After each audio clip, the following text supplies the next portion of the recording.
How do you double your church's online audience? I think it's something we all want if we honestly ask ourselves, but I don't think we're actually interested in doing the work to make it actually happen. See, there are three big ways to double your church's online audience.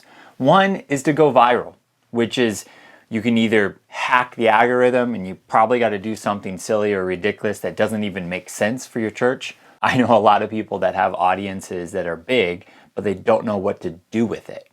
And so going viral is sometimes you can do things to make it happen, but you may not like the actual people you get. And often it's out of your control. Something happens and you're not even sure why it happened, but now all of a sudden you're viral.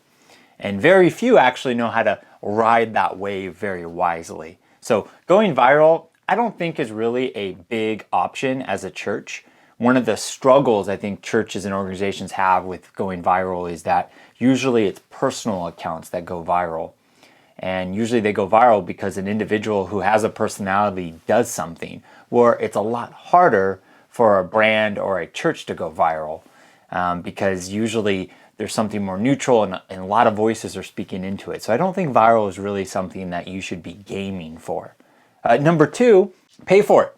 Actually just open up your wallet and pay for it. Now, I do think paying for ads to grow your audience is a viable option, but I don't think most churches of most sizes have the vision for it or even have the budget for it. I think if you believe in what you're doing online and you trust in it, I think putting some money towards advertising makes a lot of sense. And I do believe you should be paying for ads at some level, at least testing things out. I do this at my own church. I do this with my own money, with my own stuff, just because I'm always tinkering. Today I was just messing around with TikTok and seeing what is it like setting up ads because I want to learn.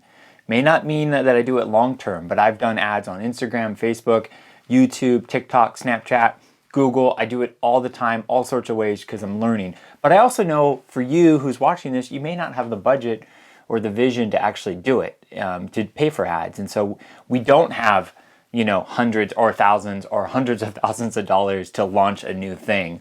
And so going viral and paying for it aren't great options for you. So I think the third one is, though, a real option for you, but you may not like the answer. It's if you build it, they will come.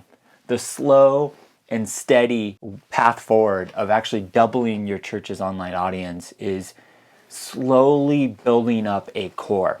And I'm obviously taking that from the Field of Dreams, this idea that, Kevin Costner's character is told to build a field in the middle of nowhere. I think it's in Iowa, and everybody thinks he's kind of crazy. What is he doing? Turning this cornfield into a baseball field. But ultimately, obviously, they come. And I think if you want to double your church's online audience, you got to put in the work. And you got to figure out not focusing in on just building a crowd, but actually building something for the core. And so I want to talk about what are some of those steps and what does that mean of if you build it, they will come, meaning the slow and steady approach of doubling your church's online audience. Now, it's important to understand this, that many of us, all we have online is a worship building. What I mean is you just have a streaming strategy. You might be streaming on Facebook or your website, church online platform, maybe on YouTube. And you ask your question, why aren't there more loyal people engaging you online? And the honest answer is all you have is a building where people can worship together and you have nothing else. And the question I want to ask you is, how did your church become your church? Like, how did it become your home? I bet it didn't stop by just showing up on Sunday.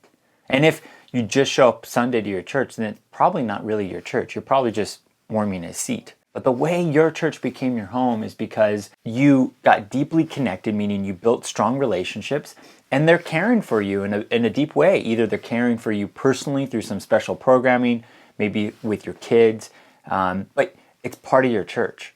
You're really part of that church, and it's not just a Sunday morning. If I look at a lot of churches' digital strategies, it ends and stops with a streaming strategy. Maybe you're doing some social, but they ask, why don't we have more loyal people online? And the answer is because you're not doing much online. You have one expression of your church. And digital church isn't just streaming. it's much more. So you got to move away from just thinking about building crowd strategies, and you got to start thinking about building core strategies. Think beyond just your worship streaming service. You got to build something for the core people. One of the most practical things you can do is actually launch a monthly Zoom Hangout. You don't got to do this weekly. You don't even got to do it, every other week. Monthly is a good rhythm, I found, because it allows you in follow-up and emails to promote something coming up, and then in exchanges you say, oh yeah, come to this thing coming up. And what you do is you do a monthly hangout where you can brand it, you could call it something. My church calls it Class 101. You could call it the basics. But the idea is that every month you say, hey, we're getting together at this time on Sunday afternoon to talk about what does it mean to engage with our church digitally or online, whatever you want to call it. You can call it Internet Campus, online community, I don't care. But it's more about a chance for somebody who's only watching online to kind of come to a smaller venue to kind of hang out and get to know people. And what's great about this format is that you start to build a core, and you actually start to hear from voices from the community. You start to learn what do they want, who they are. And so why most churches don't do this is because it's not a strategy that reaches thousands of people or even hundreds of people. You might only get 3 people on the Zoom every month. But if you start stacking that, think about this. If you get 3 people a month for 12 months, that's 36 people. And if you do that for 5 years, that's 180 people. And you start to build a core of people that actually know what you're about, you know who they are, and guess what? What's going to happen is that if you actually disciple them and not just build a worship service, but actually bring them into a relationship with Jesus, through all sorts of offerings, they will start to evangelize. That's one of the secrets that I think I've experienced with being an online pastor for 10 years is that we didn't do anything magical or complex. We had a worship building, which is our streaming strategy. We offered classes every month via Zoom. We offered groups. We encouraged people to do groups. And we had a Facebook group for people to interact with everybody. And by just having those monthly Zooms where they got on a Zoom and they spent a couple hours with us to learn what it means. Now, you don't got to do a couple hours. You can make it a 45-minute type of thing where you could just have maybe a 15-minute thing. This is what our church is about. This is how you engage with us. You got any questions? And then you connect people to each other. And if you start stacking that, doing that regularly, you start to build a core. And the great thing about those monthly Zooms too, it's a great opportunity to recruit volunteers. That's another area that I hear a lot of from other online pastors and other people launching digital experiences. They go, we don't have any volunteers. The reason is, again, you have just a worship experience. And I would go back to how does your church do church locally? And how much is that replicated online? And so by doing monthly Zoom Hangouts like that, and you can brand it whatever you want. If your church doesn't want to offer membership online, that's okay. Call it something else. My church does membership, but if I wasn't allowed to do membership online, I would not call it Class 101. I would call it, our church's, basic program or whatever. I remember the youth ministry that I started to serve at when I first became a believer. They had this thing called Dinner for 12. Every month, our high school pastor him and his wife would have new students over to their house, and they would get lunch after church. I would do something like that, but just maybe it's coffee with the online pastor. But that is a chance. If you start doing that regularly, you start to actually have a core. Lastly, I would start to encourage you to talk to people part of your online community over the next 60, 90 days. Get on as many phone calls, Zoom video calls, and actually ask them, how did you find us?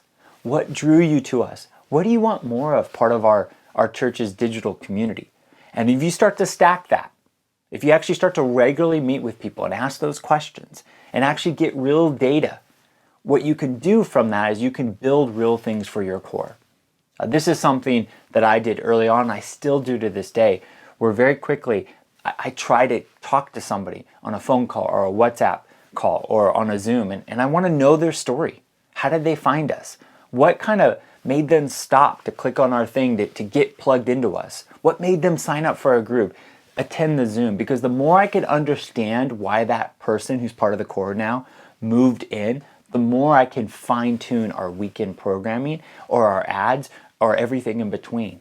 And I can see missing gaps. Something that we've done more of this year is we've done this program called Meetups, where we do meetups on Zoom for geographical regions, because the number one thing we heard from our community was, is there anybody else that's part of our online community that lives in this area? And these Zoom meetups are opportunities to connect people.